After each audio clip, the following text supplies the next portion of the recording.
This content is rated M for mature. Viewers' discretion is advised. 911, what is your emergency? Hello? Fucking hurry up, man. My girlfriend's fucking in the bathroom. She gonna breathe for me. I mean, like, oh my God, she's gonna die, man. Come on. Okay. Come here, man, please. I can barely understand what's going on. No, my God, she was springy, and then, like, I don't know when she went to the bathroom, and when I went there, it was full of blood and everything, like, I don't know, man, she's not breathing. I mean, like, she's gonna die, man. Come on, son of bitch over here right now, man. What is the address? I don't know, I just moved right here, man. I just moved right here, and another address. Let's tell me the address on it so we can get her some mail. On September 20th, 2015, at exactly 3:40 a.m., police received a frantic 911 call from a distraught male in an apartment located in Sunrise, Florida. When police arrived at the apartment, they would find 25-year-old Fidel Lopez kneeling over his deceased girlfriend, 31-year-old Maria Nemeth, whilst laying in a blood-soaked bathroom. Upon further inspection, the interior of the apartment as well as many other minor cosmetics were damaged to what seemed to be a struggle. Fidel was ultimately the prime suspect, as he was the only one at the crime scene, and neighboring tenants reported only hearing a male screaming followed by loud bangs. Fidel would be detained and questioned by local detectives the following days to come. Meanwhile, Maria's autopsy would state she died from severe disembowelment as her guts were forcibly removed through her vaginal canal, causing excruciating pain resulting in death in mere minutes.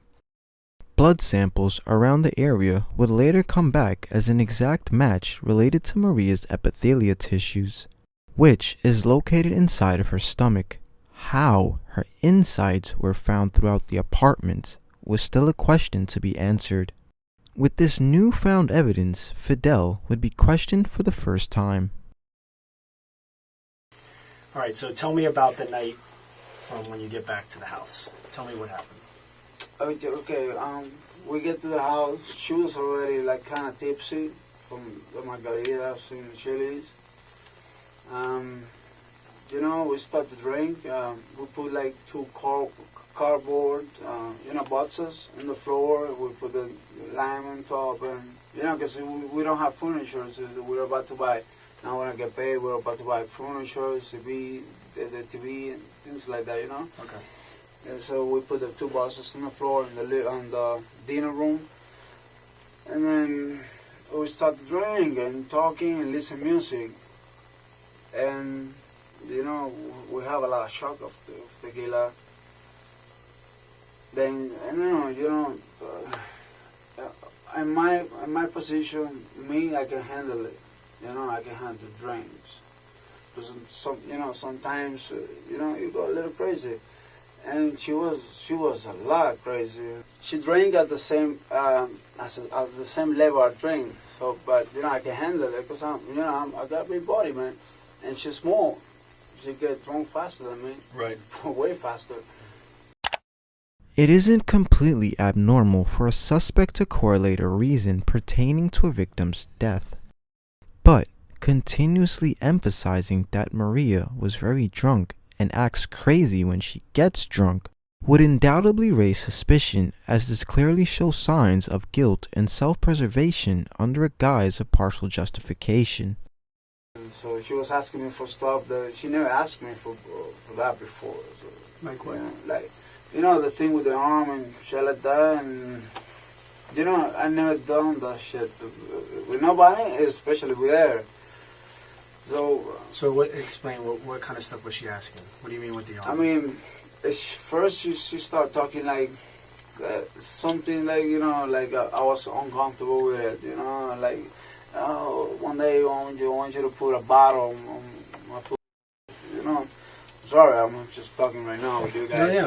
I want you to be open and I respect her, and absolutely, and You're not disrespecting her. You're just telling us what she told you, what she wanted you to do. It's not disrespectful. I'm a man. I'm her man. So whatever she asks me, I'll do it. Okay.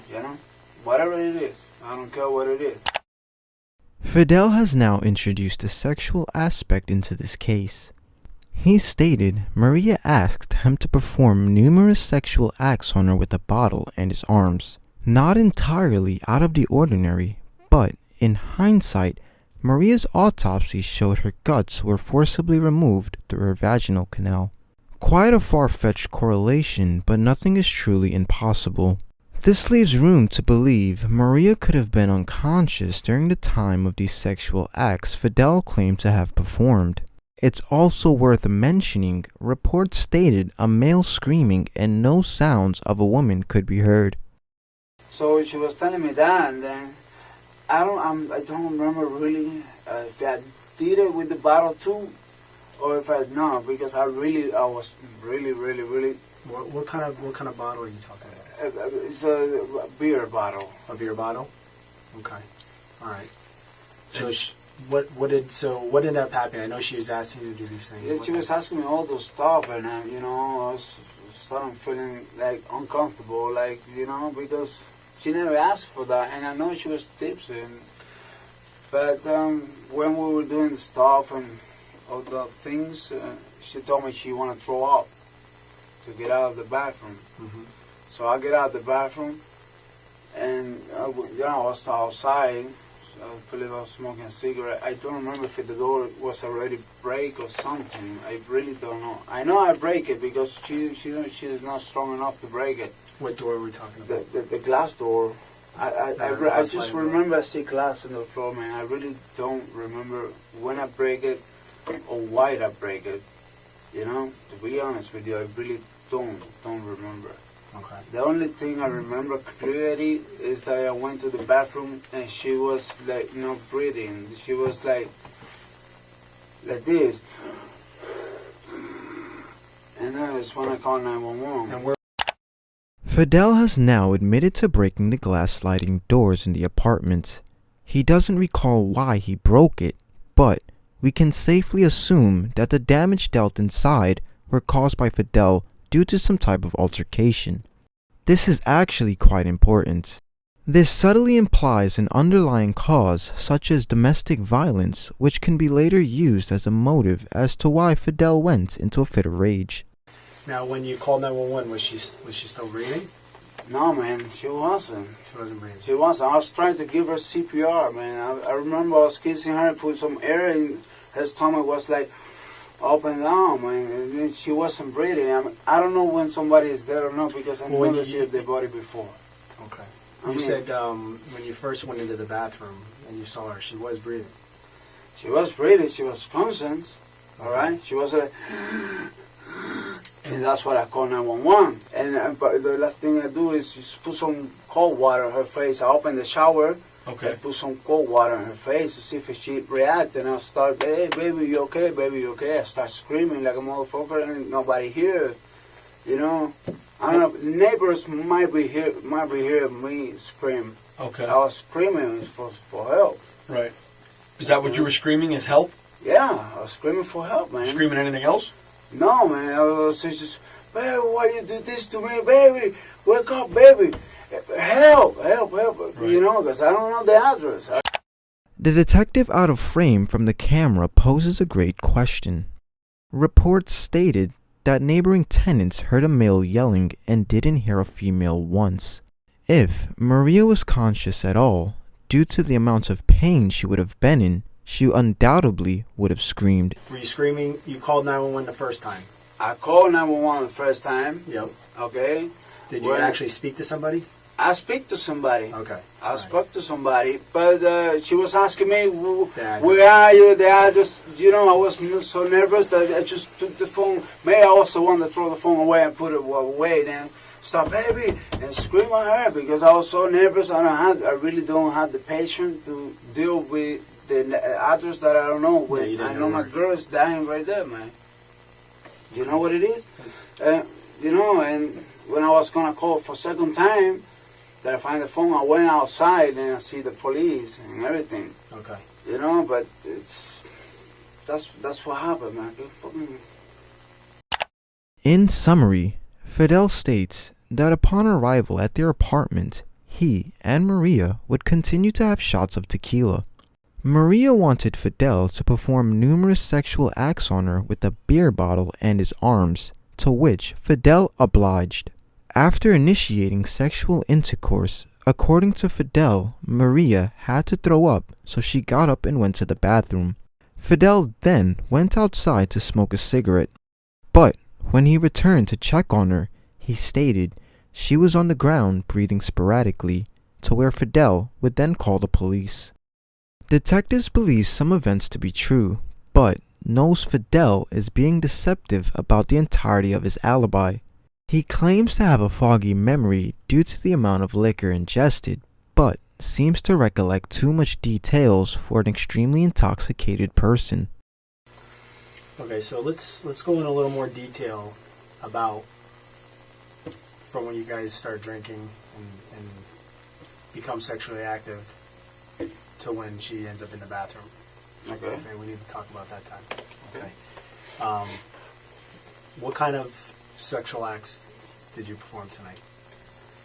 What did you guys do? What I can tell you, I didn't came. Okay. That's one thing I can tell you for sure. For sure, I didn't came. This is a very interesting statement to analyze.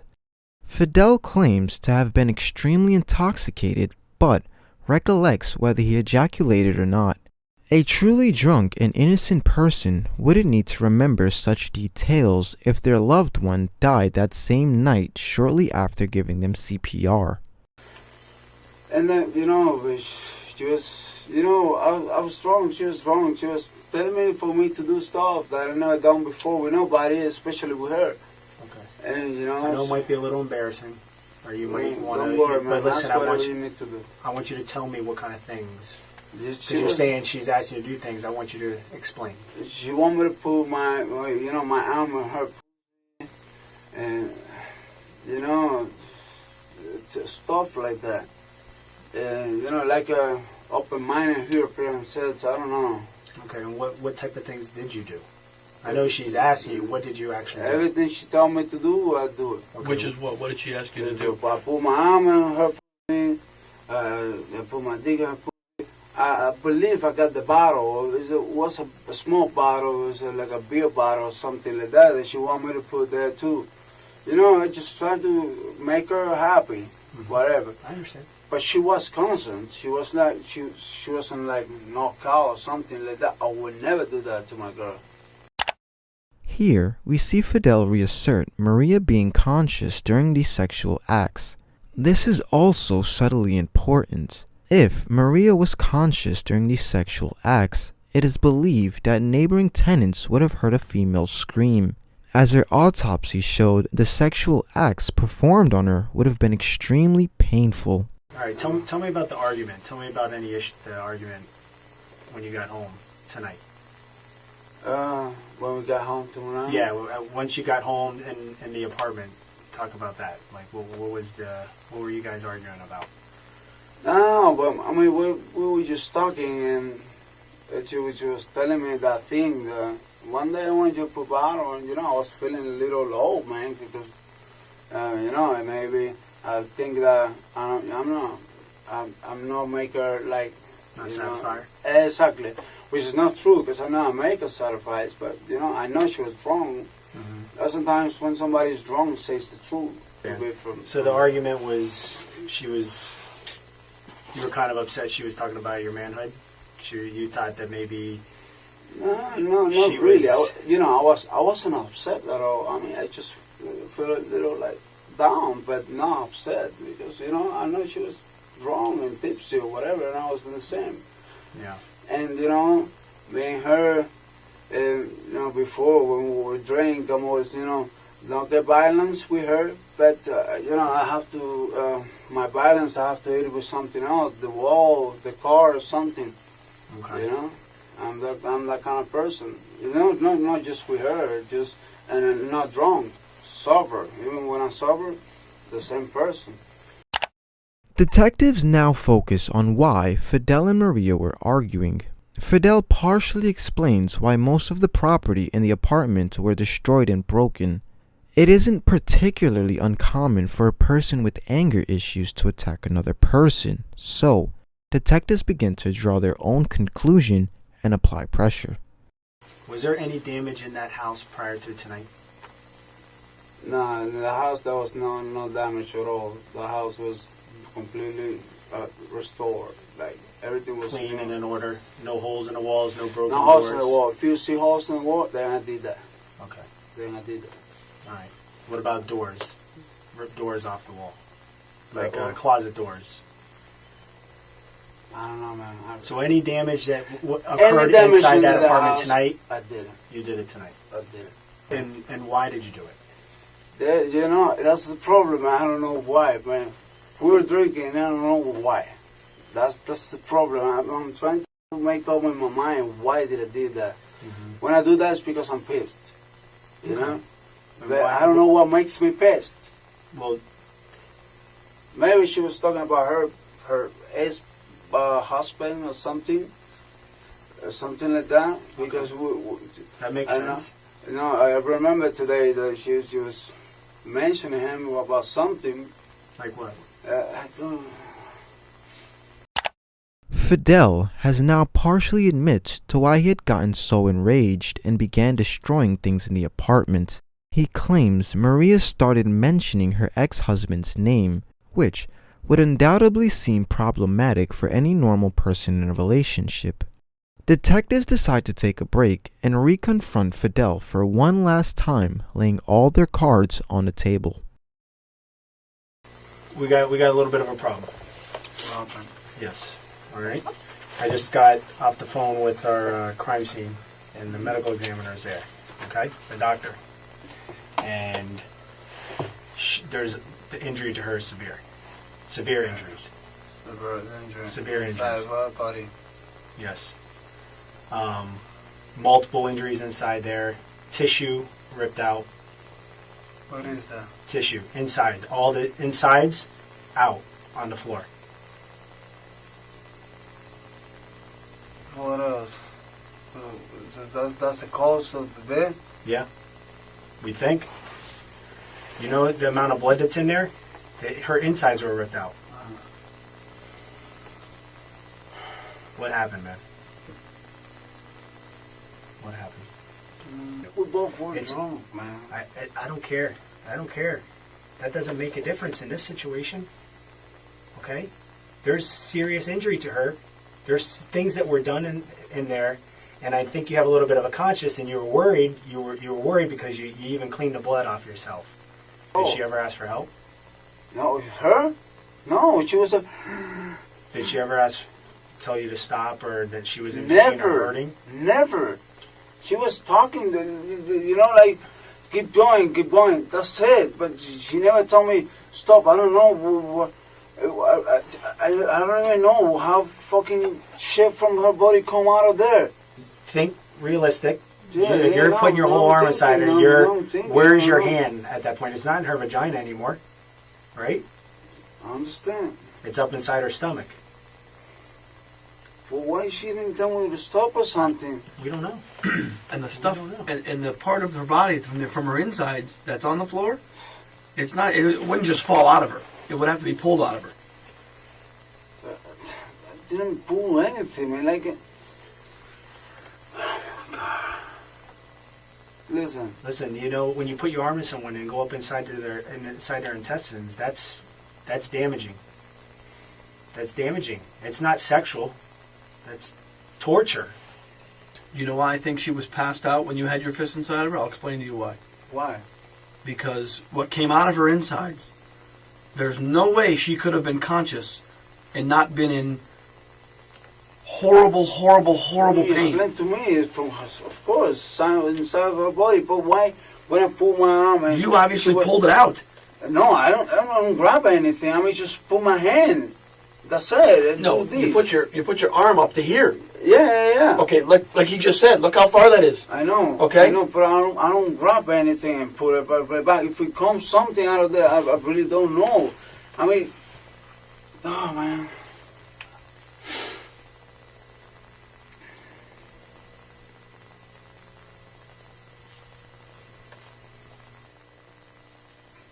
Fidel, you ripped her insides out of her through her vagina.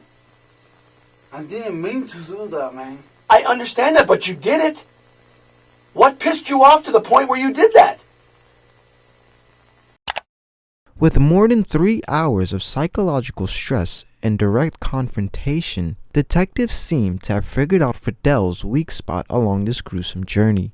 Detectives essentially play on Fidel's emotions, telling him to be a man and do the right thing.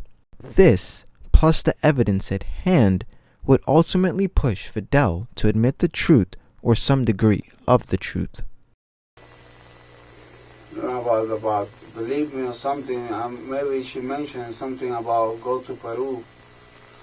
But that was she not yesterday. She mentioned it like one day ago, like 2 days ago.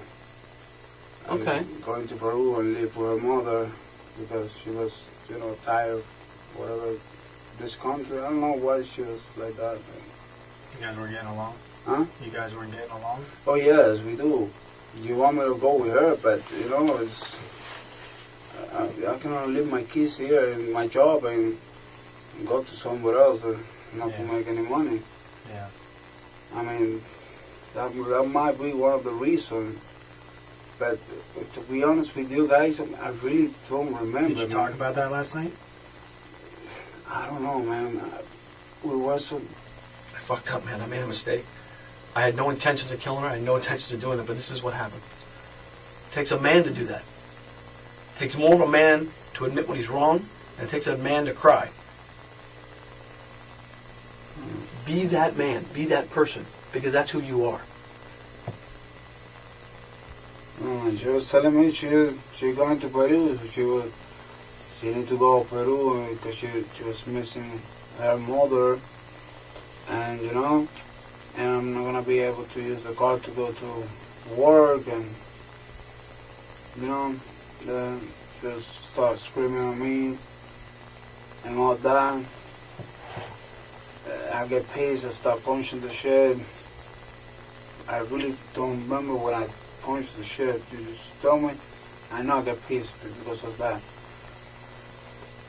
Then after that, I don't know how we ended up in the cross or whatever. I know we made peace.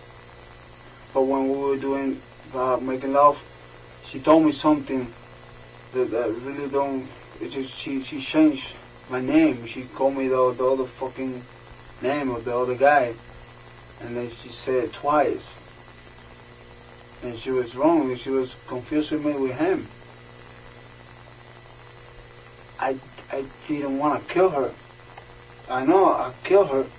That's whatever I did with her was the reason. But she was asking me about the bottle. And she was asking me about the hand too. And maybe things go a little bit far because, once she's confusing me with the other one and she told me to do stuff with her that I've never done before, I think that she might think that's the other stuff that she does with the other one before. Things go out of hands. I know, never meant to kill her. Drunk, you're frustrated, you're I upset. didn't mean to angry. kill her, man. I know, really but don't mean to kill her, We man. understand it. We She's understand my that. love, man. We understand that. But she pissed you off because she called you another man's name. I can tell you right now, if I'm having sex with my wife and she calls out another man's name, I'm going to get pissed off. Okay? It's human nature, dude. Don't. This is not human, man. I just took her life. I don't mean to, but I did it. The Sunrise man who's confessed to disemboweling his girlfriend after she screamed her ex-husband's name during sex has now learned his fate. Local 10 News reporter Erica Rico is live in Fort Lauderdale with details on this one. Christy, before even coming here today, Fidel Lopez knew he'd be spending the rest of his life in prison. It was just a few weeks ago he accepted a plea deal, pleading guilty to that murder in exchange for to avoid facing the death penalty. Quiero darle gracias a todos los aquí presentes y le pido por favor que me perdonen. 26-year-old Fidel Lopez took the stand at his own sentencing this morning, asking the dozens of family members and friends of his former girlfriend, Maria Nemeth, for forgiveness. Lopez pled guilty to first-degree murder and sexual battery for the brutal killing of Nemeth in their Sunrise apartment in September of 2015. Police say he murdered her after she said her ex-husband's name twice while they were having sex and then mutilated her body. After the killing, Lopez called 911 himself, sobbing. Lopez's mother says she was with her son and Maria hours before it happened, and they were happy and in love. He had no criminal record. His sister told the court today she blames the brutal attack on drugs. The victim's uncle read a letter on behalf of her loved ones, saying only God would determine Lopez's ultimate fate. The judge took the state's recommendation, sentencing him to life in prison, and says she was left speechless with this case. I gotta be honest. In my almost 23 years on this bench, I've never been left without words to say.